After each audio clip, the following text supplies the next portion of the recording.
Hello friends, welcome to car automotive. இன்றைக்கி இந்த வீடியோவில் நம்ம என்ன பார்க்க போகிறோம்னா, நம்ம இந்தியன் பிராண்டான டாட்டா காரை பற்றி நீங்கள் பார்க்க போகிறோங்க. அண்ட் டாட்டாவில் உள்ள கார் லிஸ்ட்டை பற்றி தாங்க பார்க்க போகிறோம். நம்ம பார்க்கலாம் ஃப்ரெண்ட்ஸ். நம்ம டாட்டாவோட டோட்டலாக என்னென்ன செக்மெண்ட் இருக்குதுன்னு பார்த்தீங்கன்னா ஹேட்ச்பேக் இருக்குது, ப்ரீமியம் ஹேட்ச்பேக் இருக்குது, அப்புறம் காம்பேக்ட் செடான் இருக்குது, அப்புறம் கிராஸ் ஓவர் இருக்குது, அப்புறம் அவங்கள்ட்ட சப்-4 மீட்டர் இருக்குது, அப்புறம் எஸ்யூவி இருக்குங்க. டாட்டாட்ட என்ன இல்லைன்னா எம்பிவி இல்லை, அப்புறம் செடான், ஃபுல் செடான் இல்லைங்க. இப்போ நம்ம பார்க்கலாம். நம்ம ஹேட்ச்பேக்கில் டாட்டாவில் என்ன இருக்குன்னா டியாகோ இருக்குங்க. நம்ம டாட்டா டியாகோ அது எந்த காரோட கம்பீட் பண்ணுதுன்னா நம்ம ஷிஃப்ட், ஐட்டன், நியாஸ் அந்த மாதிரி காரோட அது காம்பீட் பண்ணுதுங்க. பட் எனிவேஸ் டாட்டாவோட டியாகோவோட சேல்ஸ் ரொம்ப கம்மியாக இருக்குங்க. ஐட்டன், நியாஸ் அப்புறம் ஷிஃப்ட்டை கம்பேர் பண்ணுறப்ப டாட்டா அல்ட்ராஸ் டாட்டா டியாகோ ரொம்ப சேல்ஸில் ரொம்ப டவுனாக இருக்குங்க.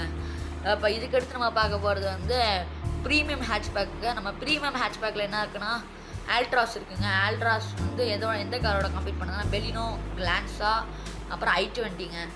பட் எனிவேஸ் நம்ம ஹேட்ச்பேக் பார்த்தீங்கன்னா ஃபஸ்ட்டு பெலினோ, அப்புறம் செகண்ட் i20, தேர்டு தான் ஆல்ட்ராஸ், ஃபோர்த்து கிளான்ஸா அந்த மாதிரி வருங்க. பட் இப்போ வரையும் பார்த்தாலும் நம்ம இதுக்கு முன்னாடி டாட்டா ஆல்ட்ராஸில் இப்போ ஒரு 2-3 மந்த்ஸ்க்கு முன்னாடி தான் அவங்க டாட்டா ஆல்ட்ராஸ் ரேசர் விட்டாங்க. அது எதுக்கு காம்பீட் பண்ணுதுன்னா நம்ம i20 என்லைனோட காம்பீட் பண்ணுறதுக்கு அது வச்சாங்க. அப்புறம் இப்போ ஆல்ட்ராஸில் இந்த புது வேரியண்ட் வேறு கொண்டு வந்தாங்க. அதனால் அதில் கொஞ்சம் ஃபியூச்சர்ஸ் அவங்க ஆட் பண்ணியிருக்காங்க. முன்னே கொஞ்சம் ஃபியூச்சர்ஸ் இல்லாமல் இருந்துச்சு.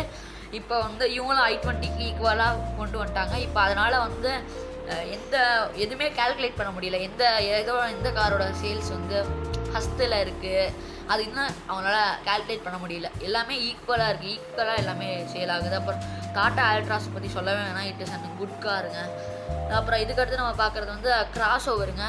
கிராஸ் ஓவர் நம்ம டாட்டாவில் பஞ்ச் இருக்குங்க. பஞ்ச் ஈவி, அப்புறம் பஞ்சில் முன்னே ஃபியூச்சர்ஸ் இல்லை. அதனால் ஃபியூச்சர் தான் வேணும்னா பஞ்சில் பஞ்ச் ஈவி போகலாம். ஈவியில் நிறையா future, ventilator seeds, electric, sunroof எல்லாமே அவங்க கொடுத்துட்டாங்க. அது சூப்பராக, அந்த கார் சூப்பராக இருக்குங்க.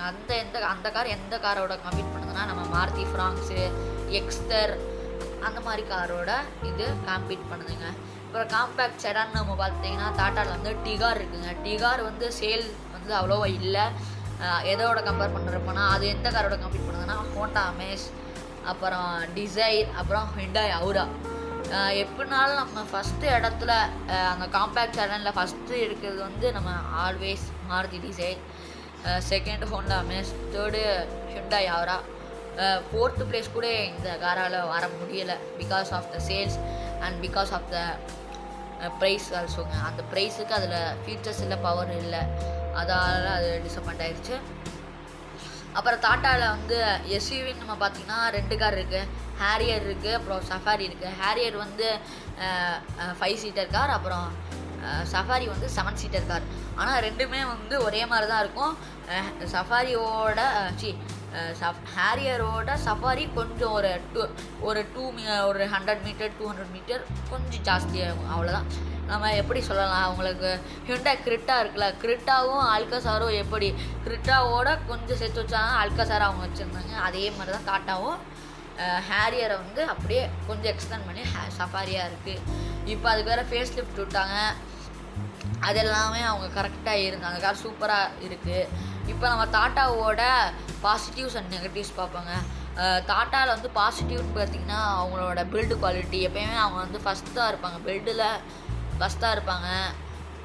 அப்புறம் இது ஒன்று தான் அவங்களோட பாசிட்டிவ்னு நல்லா சொல்ல முடியும். அப்புறம் நெகட்டிவ்னு பார்த்திங்கன்னா அவங்களோட சர்வீஸ் குவாலிட்டி.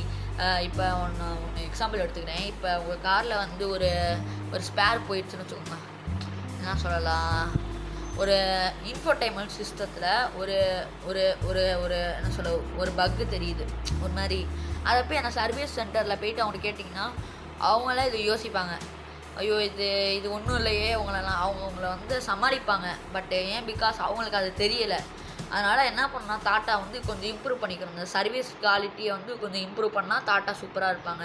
அப்புறம் உள்ளே கொடுக்குற ஃபிட் அண்ட் ஃபினிஷ் டாட்டா ஓகேங்க. அவங்க ஃபியூச்சர்ஸ் நிறையா கொடுக்கணும். இந்த பட்ஜெட்டில் நம்ம கொடுக்கணும், நல்ல காரை கொடுக்கணும், நல்ல ஃபியூச்சர்ஸ் கொடுக்கணும் எதிர்பார்க்குறாங்க. அதை அவங்க கொடுத்துட்றாங்க. அதை க்ளீனாக கொடுத்துட மாட்டுறாங்க. என்ன சொல்ல, இப்போ ஒரு பெயிண்ட் அடிக்கிறீங்கன்னா அந்த பெயிண்ட்டை வந்து உங்களுக்கு ஆசையாக இருக்குது ஃபுல்லாக அடிக்கணும்னு 2 கோட் அடிக்கணும்னு, ஆனால் ஒரு கோட்லேயே அடிச்சுட்டு இன்னொரு கோரை வந்து விட்டுறாங்க. அதனாலே வந்து இந்த டாட்டாவில் வந்து எப்படின்னா ஒரு ஃபிட் அண்ட் ஃபினிஷில் வந்து இப்போ ஒரு இது செய்கிறாங்கன்னா அதை அப்படியே விட்டுறாங்க. அதனாலேயே நிறையா பேருக்கு டாட்டா மேலே இன்ட்ரெஸ்ட்டு ரொம்ப போயிருச்சுங்க. அதனால தான் டாட்டாவோட சேல்ஸ் இப்போ இன்னும் கொஞ்சம் கம்மியாக இருக்குது. இதெல்லாம் அவங்க இம்ப்ரூவ் பண்ணாங்கன்னா டெஃபினெட்லி அவங்களும் மாருதி ஹுண்டாய் மாதிரி அவங்களும் ஒரு பெஸ்ட்டு காராக.